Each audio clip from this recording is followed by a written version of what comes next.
आता पाहूया लोकसभा रणधुमाळी संदर्भातल्या टॉप 9 बातम्या। आजची बैठक रद्द झाली हे वंचितला सांगण्याची कुणी तसदीही घेतली नाही। प्रकाश आंबेडकरांकडून महाविकास आघाडीवर नाराजी व्यक्त। मवियात आमचं स्टेटस काय हे आता लक्षात आलं असंही केलं वक्तव्य। ची बैठक कॅन्सल झाली आहे, पण ती कॅन्सल झालेली आहे याचं कळवण्याचा तसबीही कोणीही घेतली नाही। तेव्हा आमचं स्टेटस काय आहे ते आमच्या आता लक्षात आलेलं आहे।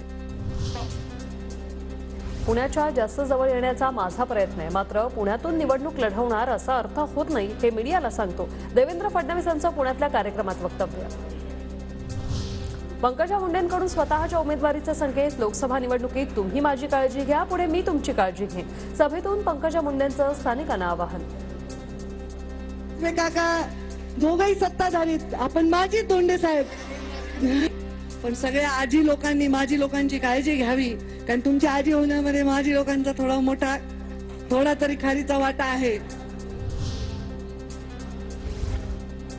सेलिब्रिटी उभे करून चूक केली असं म्हणणाऱ्यांना पुन्हा नाना पाटेकरांकडे जाण्याची वेळ कशी आली? जयंत पाटलांची अजित पवारांवर शिरूरच्या जागेवरून टीका। सेलिब्रिटी उभ्या करून आपण चूक केली असं वाटणाऱ्यांना पुन्हा नाना पाटेकरांकडे जायची इच्छा कशी काय झाली? कोल्हापूर लोकसभेसाठी महायुतीचा नवा डाव। शाहू महाराजांविरोधात समरजित घाटगेंना मैदानात उतरवणार। भाजपच्या वरिष्ठ पातळीवर उमेदवारीसाठी प्रयत्न, सूत्रांची माहिती। लोकसभा लढवण्यासाठी भाजपकडून ऑफर आहे का? पत्रकारांचा माधुरी दीक्षितला प्रश्न, तर मी ते तुम्हाला का सांगू म्हणत माधुरी दीक्षितने सस्पेन्स वाढवला। ऑफर आहे का? ते मी तुम्हाला कशाला सांगू? मॅडम बीजेपीकडनं ऑफर आहे का? ते मी तुम्हाला कशाला सांगू? मॅडम काँग्रेसमध्ये अनेक सुपारीबाज नेते। खरगेंनी सुपारीबाजांना दूर करावं, प्रकाश आंबेडकरांचा निशाणा। तर एकीकडे दोस्तीचा हात आणि दुसरीकडे टीका असं चालत नाही, नाना पटोलेंचं प्रत्युत्तर।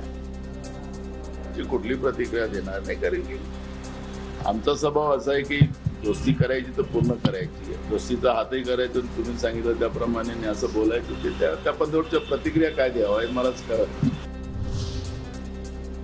धाराशिव लोकसभेसाठी IAS अधिकारी प्रवीण परदेशी यांचं भाजपकडून राजकीय लॉन्चिंग। धाराशिवमधून प्रवीण परदेशी यांना संधी मिळण्याची शक्यता। माझ्यासोबत विश्वासघातकी राजकारण खेळलं, मनातील खंत उघड करायचे आहेत। चिपळूणमधील सभेत एकत्र येऊया, मनातलं बोलूया। भास्कर जाधवांचं कार्यकर्त्यांना पत्राद्वारे आवाहन।